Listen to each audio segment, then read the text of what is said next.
பிஸ்மில்லாஹிர் ரஹ்மானிர் ரஹீம். நஹ்மது வ நுஸல்லி அலா ரசூலில் கரீம். அம்மா பாத்.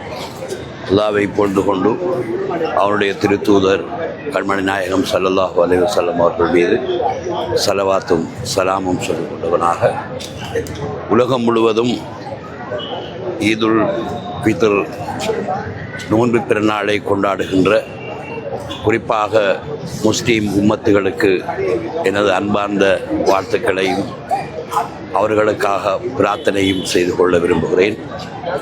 உலகம் முழுவதற்கும் முன்மாதிரியான இஸ்லாம் மார்க்கம் இஸ்லாமியர்களுக்கு மாத்திரமல்லாமல் உலகத்தில் வாழுகின்ற அனைவருக்குமான மார்க்கம் என்ற அடிப்படையில் முஸ்லீம்கள் இன்று பெருநாள் தொழுகையை தொழுதுவிட்டு உலகத்தின் சாந்தி சமாதானத்திற்காக இன்று எல்லோரும் பிரார்த்தித்து கொண்டிருக்கிறார்கள்.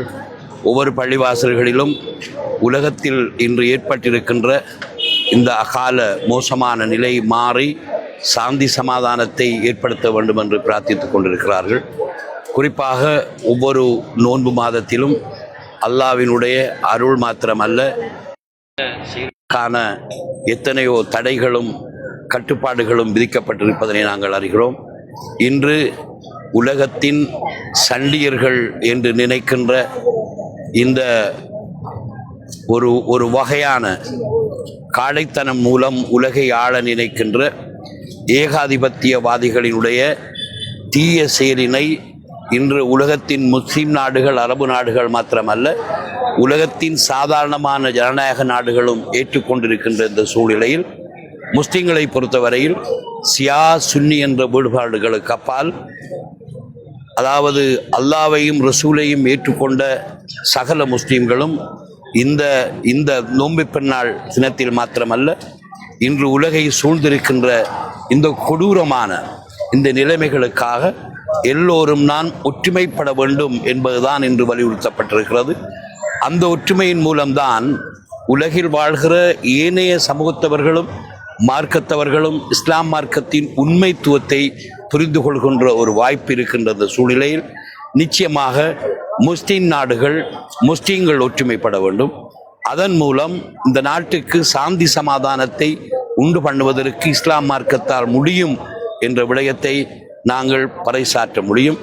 இலங்கையை பொறுத்தவரையில் இலங்கை இன்று ஒரு யுத்த சூழ்நிலையில் இருக்கின்ற ஒரு பிராந்தியமாக இல்லாவிட்டாலும் கூட எங்கேயோ நடக்கின்ற இந்த யுத்தத்தில் நாங்களும் கொழுகுப்பட்டிருக்கின்ற இந்த சூழ்நிலையில் இலங்கை முஸ்லிம்கள் குறிப்பாக எங்களுடைய மார்க்க வேறுபாடுகள் அல்லது பிரச்சினைகளுக்கு அப்பால் நாடு என்ற அடிப்படையில் இங்கு வாழ்கின்ற நாம் எவ்வாறு இந்த சந்தர்ப்பத்திலே நடந்து கொள்ள வேண்டும் என்று ஒரு தீர்க்கமான முடிவுகளை எடுக்க வேண்டும் என்றும், இன்று இந்த யுத்தத்தால் பாதிப்புக்குள்ளாயிருக்கின்ற ஈரான் மற்றும் வளைகுடாவிலே வாழ்கின்ற மக்களின் கஷ்டங்கள் நீக்கப்பட வேண்டும் என்று இந்த இடத்திலே நாங்கள் பிரார்த்தித்து அவர்களுக்கான வாழ்த்துக்களை நாங்கள் சொல்லிக்கொள்ள விரும்புகின்றோம்.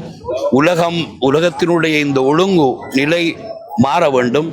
உலகம் முழுவதற்கும் ஏற்பட போகின்ற கஷ்ட நிலையிலிருந்து இந்த மக்கள் காப்பாற்றப்பட வேண்டும் என்றது மாத்திரமல்ல, இன்று முஸ்லிம்கள் சாந்தி சமாதானத்தை விரும்புகின்ற ஒரு சமூகம் என்பதனை மொத்தமான உலகமும் ஒத்துக்கொள்கின்ற இந்த நேரத்தில் நாம் எல்லா விதமான பிரச்சனைகளுக்கும் அப்பால் ஒன்று சேர்வது மாத்திரமல்ல, வெளிநாடுகளிலே மத்திய கிழக்கிலே நமது சகோதரர்கள் பலர் வாழ்ந்து கொண்டிருக்கிறார்கள். அவர்களுடைய வாழ்விலும் கஷ்டங்கள் இல்லாமல் ஆண்டவன் அவர்களுக்கும் இந்த நல்லருளை பாலிக்க வேண்டும் என்று இந்த இடத்திலே வேண்டி, சத்தியம் வெல்ல வேண்டும், அதர்மம் ஒழிய வேண்டும். ஈரான் அதனோடு சேர்த்து இந்த சத்தியத்திற்காக போராடுகின்றவர்களை நாங்கள் இந்த இடத்திலே வாழ்த்தி அவர்களுக்காக நாங்கள் பிரார்த்தித்து விடைபெறுகின்றேன். அஸ்ஸலாமு அலைக்கும்.